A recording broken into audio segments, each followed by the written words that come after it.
O'zbekistonda chiqishi kutilayotgan, narxi budjetli bo'lgan, lekin narxidan ko'ra komplektatsiyasi, ya'ni xarakteristikasi juda ham zo'r va qulay bo'lgan avtomobil Ailus Mage haqida gaplashamiz.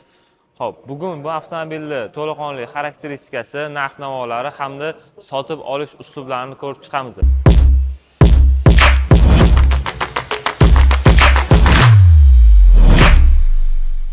Avtomobilda tashqi ko'rinish dizayniga keladigan bo'lsak, avtomobilimiz ko'proq Dongfeng L7 gibrid avtomobilini eslatib yuboradi.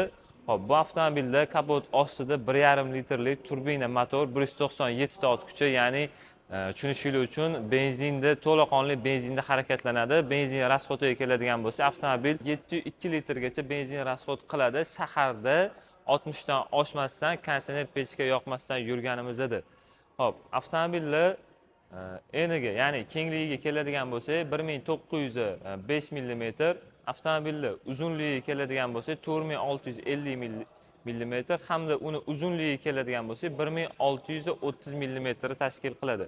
Avtomobilimizdan oldi, ikkita yon hamda orqa tomonida to'laqonli 360 gradus kameralari bor. To'laqonli bu yerda full LED farlar. Undan tashqari avtomobilimizda eng zo'r tomoni cruise control adaptivniy, ya'ni o'zi to'xtaydi. Undan tashqari polasa udержанияsi bor. Bitta polasaga qo'ysa, o'sha bitta liniya bo'yicha ketadi. Avtomobilni old tortadi. 19 razmerdagi diska balonlar bilan jihozlangan. Undan tashqari avtomobilimizda o'sha ruchkalari o'sha yangicha, o'sha Teslalarnikiga o'xshab, bu o'zi benzin mashinalarida kamdan kam bo'ladi-yu, bunga ham shunaqa qo'yilgan, ya'ni kuzovga kirib turadi. Bu yerda beskulchoy dostuplari ham bor. Undan tashqari bakoy tomonda mana bu yoqda slipoy zonalari ham bor avtomobilimizda. Salon ichki interyeriga keladigan bo'lsak, qoraga qora salon, ya'ni ichki interyeri qora rangda. O'rindiqlarimiz 6 bosqichli ligrovka bo'ladi, tepaga, pastga, oldinga hamda orqaga.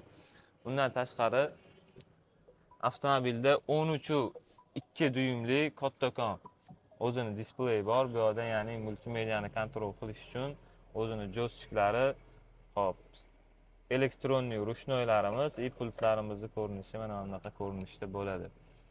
Bundan tashqari kattakon panorama tomimiz ham bor. Lyuklari ochiladi, bez lyuk emas bu.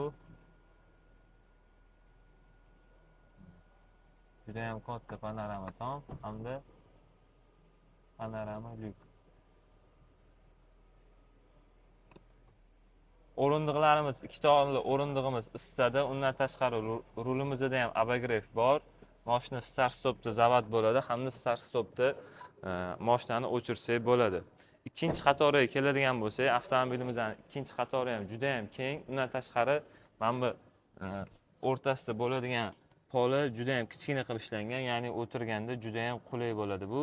Bizning o'zimizning mashinalarga o'xshagan unaqa katta emas, kichkinagina qilib ishlangan. Ikkinchi qatori ham mana keng, spinka standartdan o'tib turgan taqdirda ham bemalol 1.80 dan bo'yi uzun bo'ladigan bo'lsa ham, misol sizlarni o'tirganingizda tizzanglar tegib qolmaydi. Ikkinchi qator qulayliklarda bu yerda konditsioner hamda USB portlari bor ikkinchi qator uchun.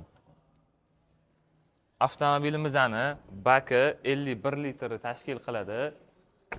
Undan tashqari bagaj hajmi 637 litr. Agarda bu orqa tomon sidenani yotqizadigan bo'lsak, yana ham bagaj hajmi kattalashadi, ya'ni 1683 litrgacha bagaj kattalashadi. Bagajlarimiz elektronli ochilib yopiladi, ya'ni mexanический emas, bu ham bitta qo'shimcha qulaylik. Xo'p, avtomobil to'laqonli benzinda harakatlangani uchun bu avtomobilga propan qo'ysa bo'ladimi deydiganlar uchun da albatta bo'ladi. Avtomobil 0 dan 100 gacha taxminan 8 va 8 soniyadan sal ko'proq oralig'ida chiqadi. Avtomobilimizni oldi tortgani uchun uni newton metri taxminan 320-310 newton metrni tashkil qiladi. Avtomobilning narxi 275 million 100 ming so'm. Bu avtomobilimiz hozir kunda nalichida yo'q. Oktyabr oyining 15 hamda 20 chislariga kelish kutilyapti. Bugungi chisla 25 sentyabr bo'ladigan bo'lsa, bir oy oralig'ida keladi. Avtomobilimizning narxi 275 million 100 ming so'm, dollarda taxminan 22.500 atrofida bo'ladi. Avtomobilni avtosentr avtosaloniga kelib, ko'rib, bemalol test drive'larini ham qilib ko'rsanglar bo'ladi. Bizning manzil Sergeli 2 mavze, metro Chinor bekatining yonida joylashgan Avtosentr avtosaloni. Pastki nomerlarga aloqa chiqing, barchangizni avtosalonimizda kutib qolamiz.